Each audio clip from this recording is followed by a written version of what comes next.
I first want to say just what a tremendous privilege it is to be here, where it all just feels really exciting and positive, and as though you are on the verge of really, really good things happening. And it's also a real pleasure to be able to talk about this research study for what is the first time I've spoken about it. The study is actually the nicest research I have ever done. I have generally gone around talking to people when babies have died, or when they've got genetic disorders, or when they're caring for somebody who's dying, or relationships have broken down. This was really, really different, and I hope by the end of the talk you will see quite why. It was work I undertook with Sarah Jennings and Susan Golombek, and also with Stonewall. Stonewall commissioned the study, but were not part of it. They had no input into how we did it and what we asked. And though they have written the initial report, which is downloadable on the internet, again, they were completely open to any suggestions we made about content, about slant, and in particular about anonymising participants. And people's names here can be used in the media because actually they're all made up ones. They commissioned the study in the context of recent changes in UK law on lesbian and gay parenting. The amendment to the Human Fertilisation and Embryology Act removed that clinics needed to consider the need for a father, and actually just said that clinics providing IVF needed to consider the child's need for supportive parenting, and that combined with the ability for both members of a lesbian or gay couple to be named as parents on a birth certificate has really made a lot of difference to families in the UK. So there's going to be more families around like this who expect to be able to be open about their family circumstances. And Stonewall knows that schools can be very anxious about how to treat children with gay and lesbian parents. They are often very unclear about issues of parental responsibility, you know, who can sign the child as able to go on a school trip. They're not very often able to help children talk about their parents openly, and they're often not very good at protecting children from bullying, and probably protect them from bullying full stop as well as just homophobic bullying. And right from the start, they wanted to try and give children and young people the opportunity to have their voices heard. And once again, we have this use of the word children's voices. We talked to children and young people, mostly one-to-one, but we did a small number of discussion groups. We talked in an age-appropriate way about families, about family life, about their relationships, their friends, their school, college or work experiences, depending on the age of the person talking, and anything else really that the kids wanted to talk about. And, you know, I played trains with people when they didn't want to talk about anything else. And we captured their views about their worlds. We spoke with 82 children and young people aged between 4 and 27, 51 girls, 31 boys. About a third of them had been born into heterosexual relationships prior to their parent coming out, but all of the rest were de novo same-sex parent families. The majority lived with lesbian mothers, and that is the situation in the UK for this age children, but I think there are increasing numbers of gay fathers especially adopting. We didn't go into this study with any particular theory in mind, and it wasn't a comparative study.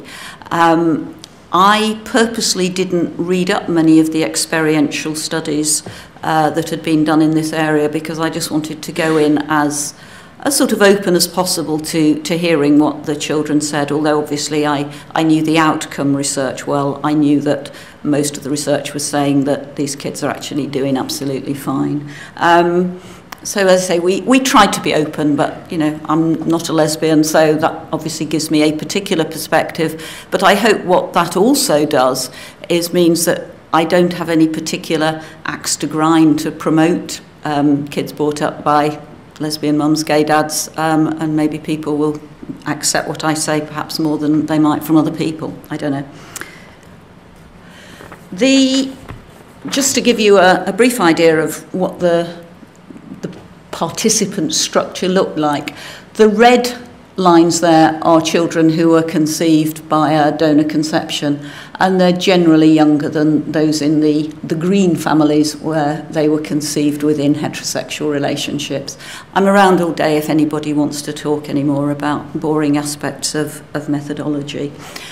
What I'm going to do today is focus almost entirely on what the younger children said, because I felt from seeing what was in the Voices of Children report here, that was looking at what 18 upwards were saying. I'm talking mainly drawing on the comments made by sort of 7 to 15-year-olds pretty much. The children that we spoke to mostly liked their family.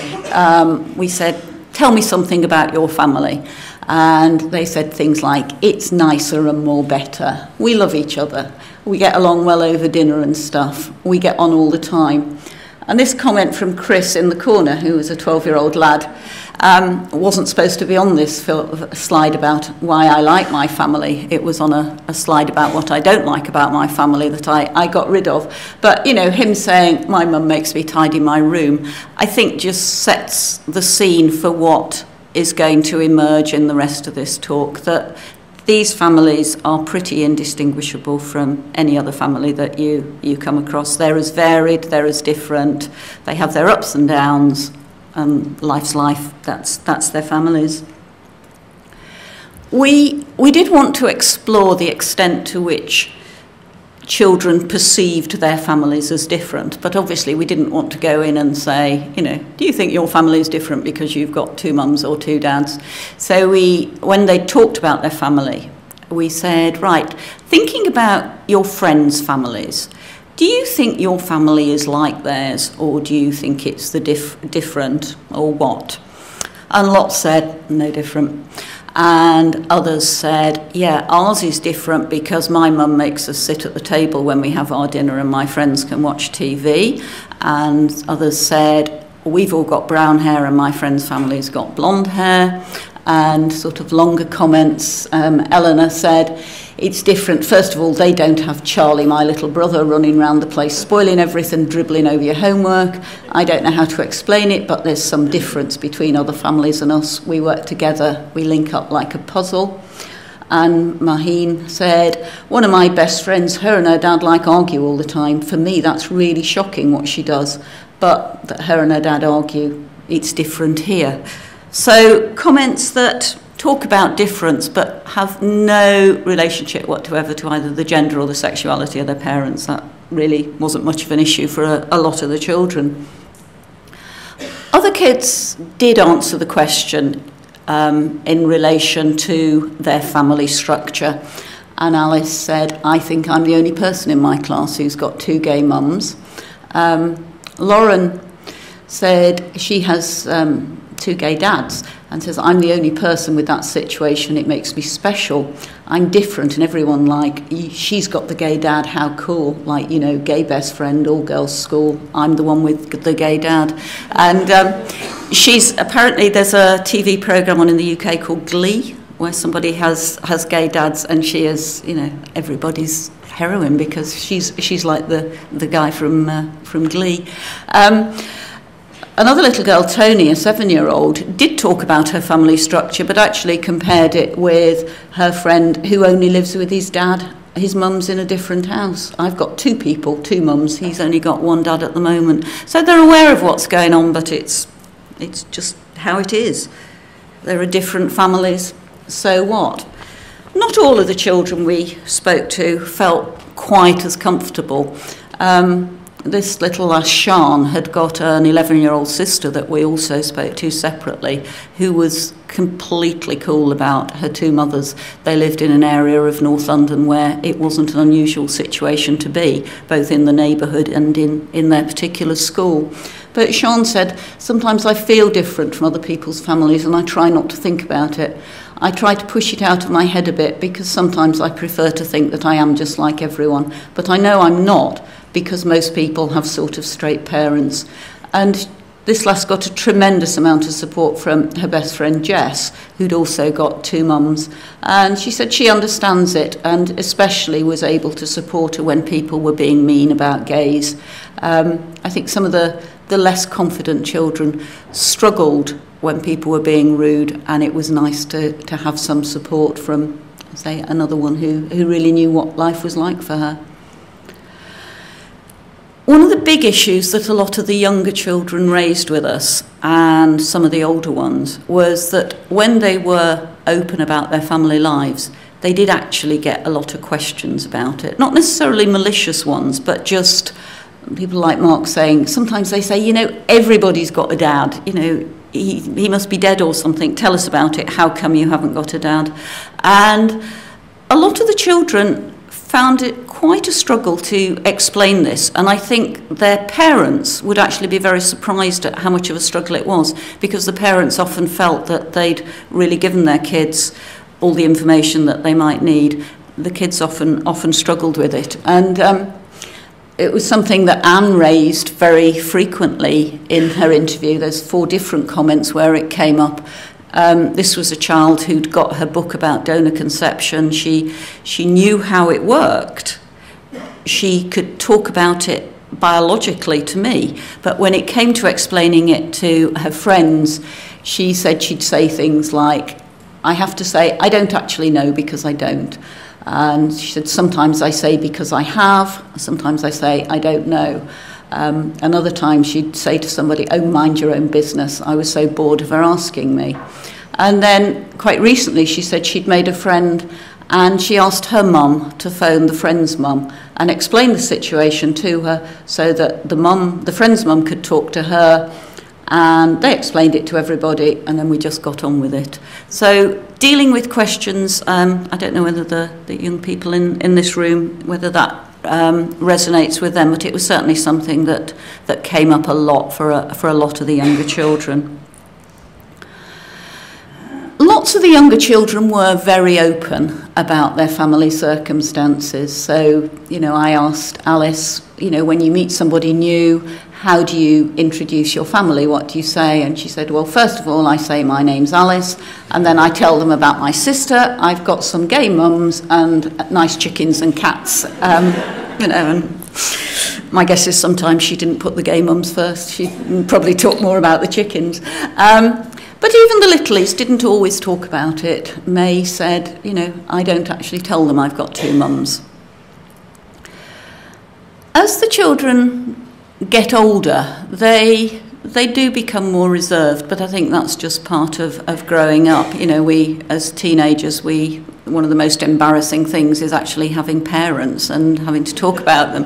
And I know when my kids were little, I always felt once they were teenagers, that if we were collecting them from anywhere, we should turn up with a paper bag over our heads, just because we were parents. So I think this reticence to talk about your parents is just a developmental thing that everybody goes through.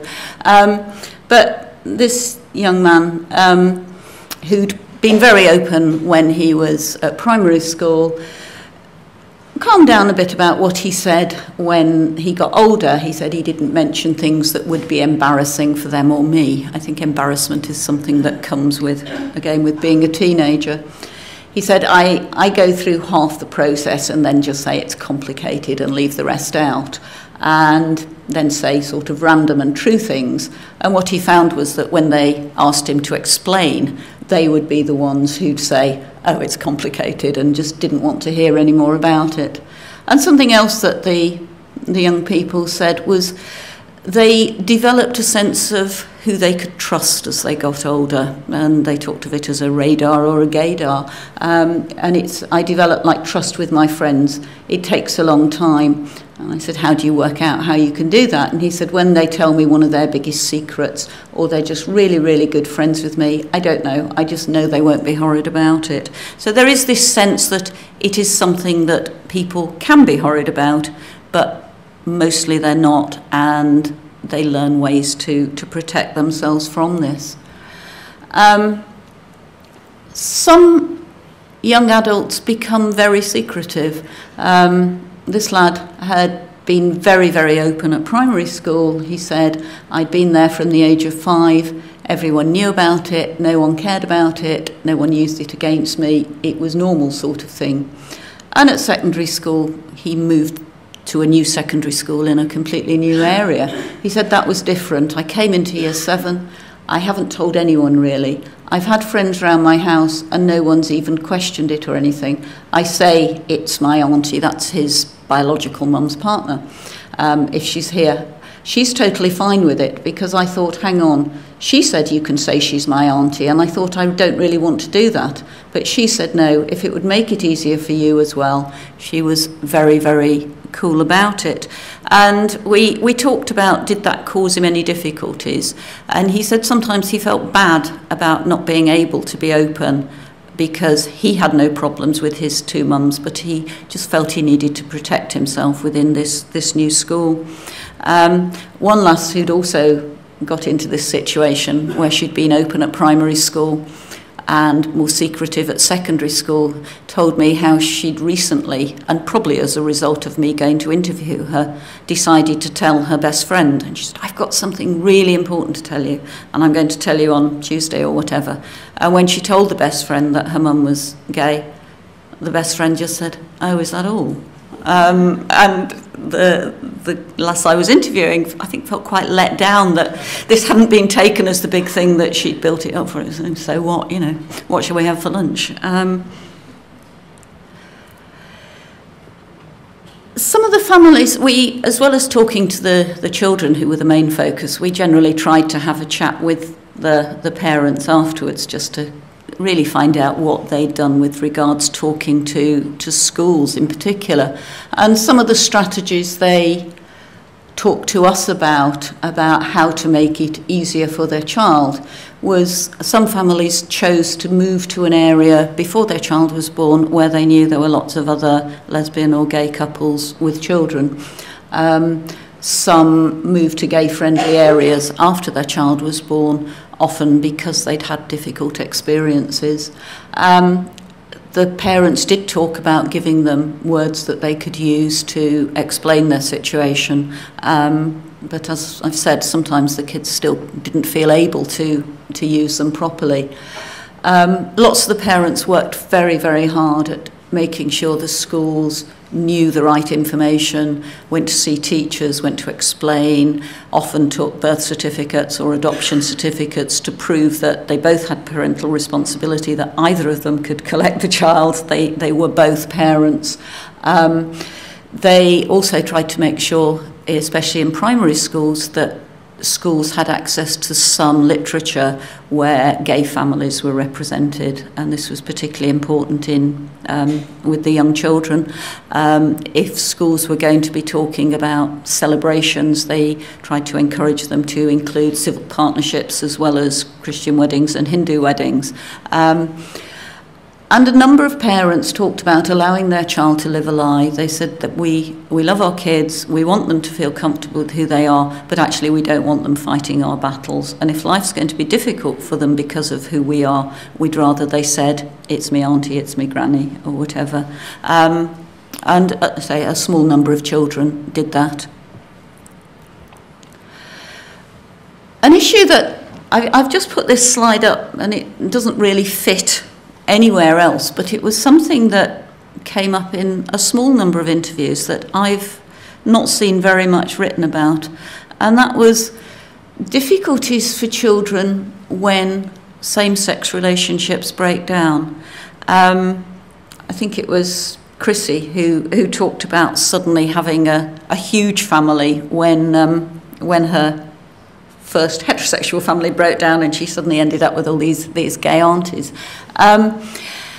But I think there is a lot less talked to the children. I think, you know, when children, heterosexual parents divorce, people see it as being difficult for them. I think when children's 2 mums separate, possibly a reflection that that relationship has not been seen as important, there's a lot less attention paid to how the children might be feeling about it.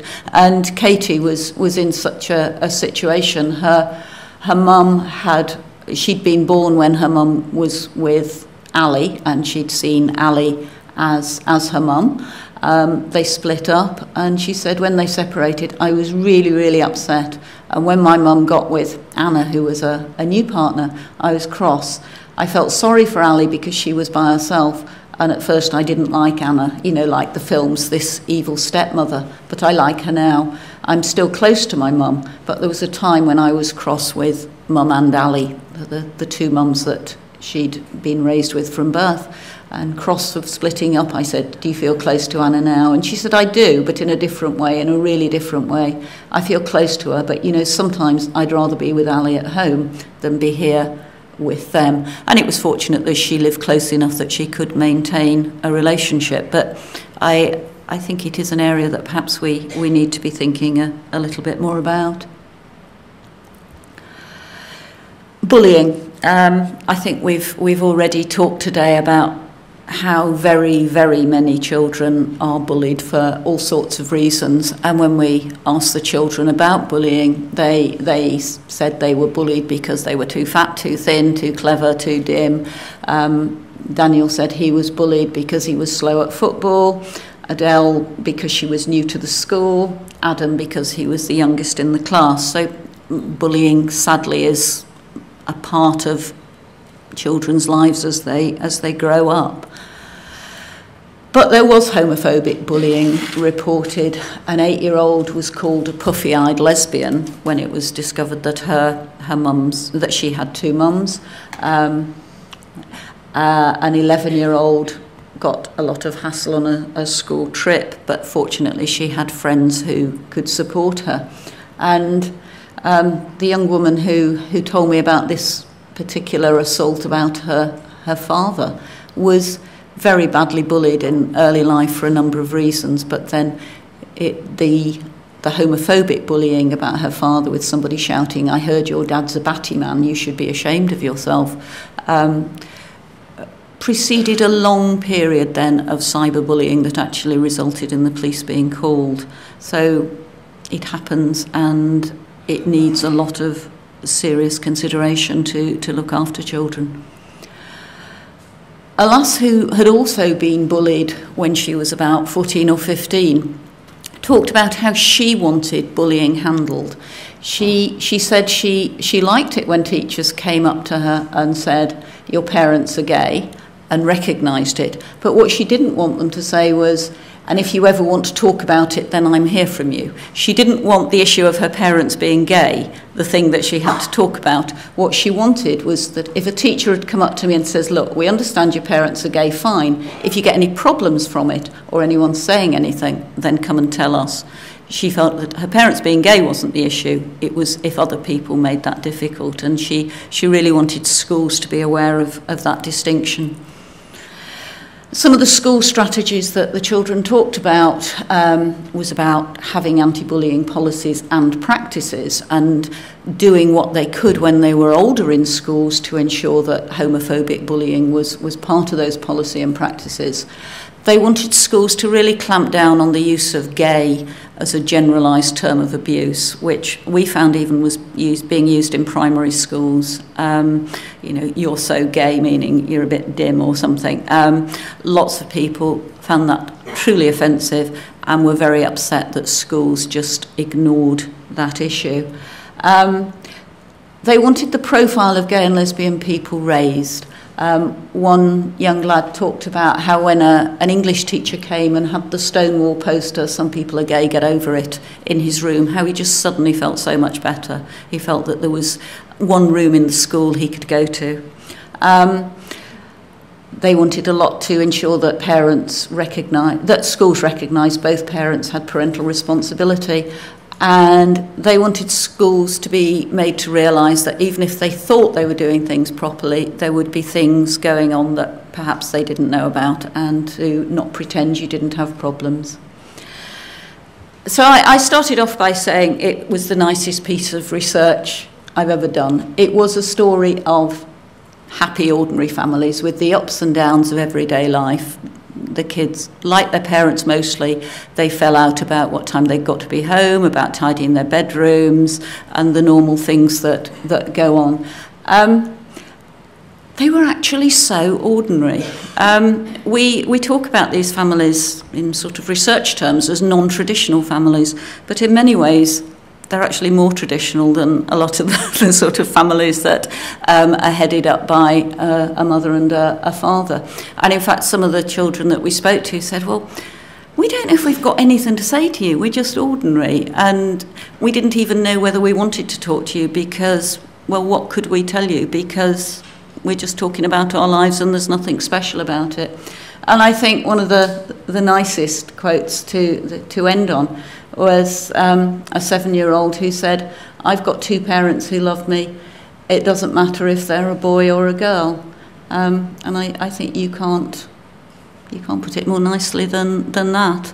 I hope that this research will go some way towards helping you achieve some of your aims. And if I can do anything to help in any other way, do get in touch. Thank you.